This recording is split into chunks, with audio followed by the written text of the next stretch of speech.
Fooly Cooly, something that I would call a controversial classic. While some may consider it quirky greatness, others might see it as just some whack job. I feel like Fooly Cooly is something that you don't really come to appreciate until you get older. I believe I watched this when I was about 10 or 11, and let me tell you, my face was all sorts of confused. But I was still glued to the screen because it was still entertaining. When I got older and was actually able to comprehend the story more, I could see that this show was actually pretty genius. Some people have gotten older and still really can't comprehend what goes on in this show, or refuses to pay attention, because things are explained, and I think they do it as best as they can in 6 episodes. Now the story revolves around a middle schooler named Naruto, who lives in what he feels is a really boring city where nothing amazing happens. And one day after his brother Tatsuku leaves to go play baseball in America, Naruto takes it upon himself to look after his ex-girlfriend Mimimi, who hasn't really stopped clinging to him since his older brother left. Well, little does Naruto know his world is about to get completely spun around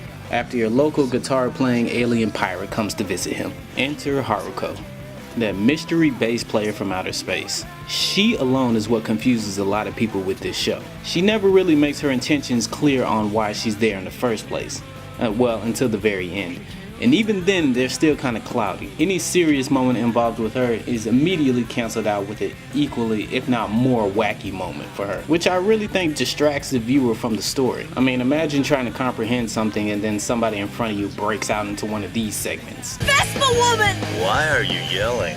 Hurry up and sit down. Hi. I just hired her to work for us. Her name's Haruhara. Haruko, pleasure. I got run over, you know. Smashed. By her Vespa! It should have killed him. And while yes, I label it as a distraction to some sorts, it is also very much the appeal with this show. How many shows can you watch and enjoy without knowing what the fuck is going on? Now, all 3 main characters are pretty interesting to me. They each show different sides to them that I think would be pretty relatable to most. Now, the side that stands out between all 3 of them is that each of them are looking for some sort of affection or something to cling on to. Now, it's the most obvious with Mimimi, with her ex-boyfriend leaving to America and clinging on to his little brother, but there are also soft sides shown with Naruto as well, for both girls actually. And believe it or not, Haruko's quote-unquote goal was the thing that she was looking to cling on to. Now, to me, this animation looks well beyond its time. I believe it came out in the year 2000. Yeah, it aired from 2000 to 2001. And I think this could easily pass for something current that came out today.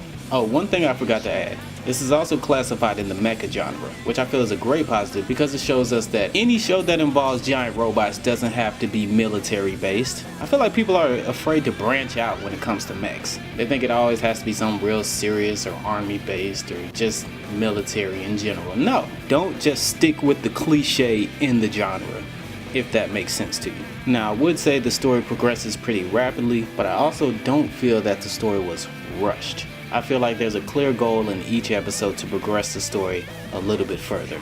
That is, until shit hits the fan in the very last episode. Now, episode 6 is where the most is happening, but it's also where the most is explained.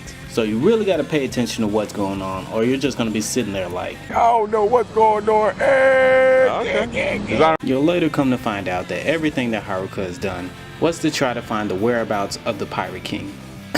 The real Pirate King. She's really out there just trying to use people to get what she wants. Now, if I were to criticize something with this show, it would be that I wanted a little more with the ending. I really wanted to see what happens after Haruka left, also what became of Naruto and Mimimi.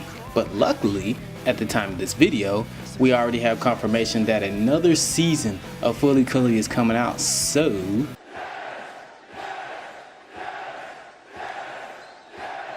can't wait to see what's gonna happen. A lot of people think that it didn't need another season, you don't mess with the classics, but no, I think they could definitely expand more on the ending. There's definitely more story to be told with this show. Plot, action, and very memorable comedy has me awarding Fooly Cooly with a grade of an A.